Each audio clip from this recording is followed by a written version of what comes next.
Dans cette vidéo, nous allons parler des lois des exposants. Alors, les exposants servent encore à représenter les nombres, et surtout les grands nombres ou les trop petits nombres. Et ils ont un intérêt qui sont faciles à manier par rapport aux nombres normaux. C'est pour cela que les exposants ont une grande utilité. Alors voilà, moi j'ai un exposant, en fait une puissance. Alors une puissance a deux choses. Il a un exposant, comme ici, par exemple le 5 est un exposant, et le 9, c'est la base de la puissance.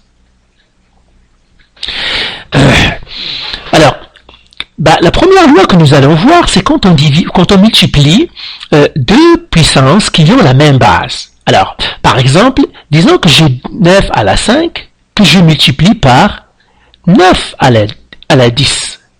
Alors, puisque je multiplie les deux puissances, la première chose que je dois m'assurer, est-ce qu'ils ont la même base? Dans ce cas-là, oui, parce que j'ai 9 et 9. Et qu'est-ce que je dois faire? Eh bien, tout simplement, je vais additionner les exposants. Et là, mon résultat, ça va être 9 à la 5 plus 10, qui en fin de compte me donnera 9 à la 15. La même chose, maintenant, si je divise deux puissances qui ont la même base, par exemple, disons que j'ai 4 à la 5 qui divise 4 à la 2. Eh bien, puisque je divise deux puissances, je m'assure qu'ils ont la même base, dans ce cas-là, c'est 4 et 4. Et qu'est-ce que je vais faire maintenant aux exposants? Eh bien, tout simplement, je vais les soustraire. Et maintenant, ça va être 4 à la 5 moins 2, qui va être 4 à la 3. Maintenant, si j'ai un exposant d'un exposant, une puissance d'une puissance. Par exemple, si j'ai 3 à la 5, qui est elle-même à la 6. D'accord? Donc ça, c'est ce qu'on appelle une puissance d'une puissance. Et bien, dans ce cas-là, qu'est-ce que je dois faire? Eh bien, je vais multiplier les exposants. Donc, dans ce cas-là, ça va être 3 à la 5 fois 6, qui est égal à 3 à la 30. Donc voilà les trois lois des exposants. La première loi, c'est quand on multiplie deux puissances qui ont la même base. Donc je vais les écrire ici. Par exemple, alors, en notation algébrique, ça va être A à la M fois A à la N. Eh bien, ça me donnera quoi? C'est A à la M plus N.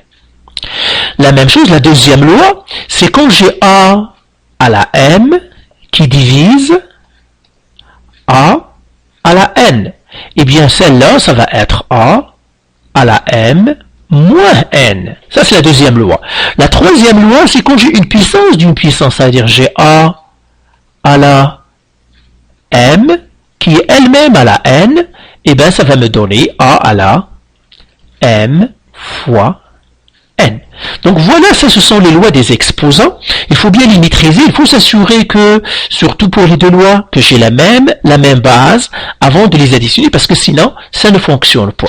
Autre chose, il faut maîtriser quelques puissances usuelles ou quelques puissances évidentes.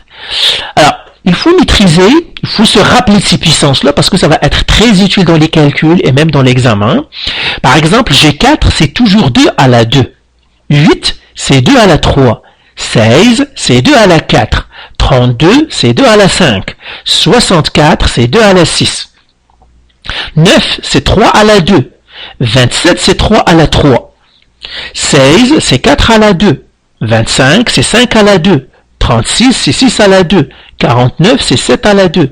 64, c'est 8 à la 2. 81, c'est 9 à la 2. 100, c'est 10 à la 2. 121, c'est 11 à la 2. Et 144, c'est 12 à la 2.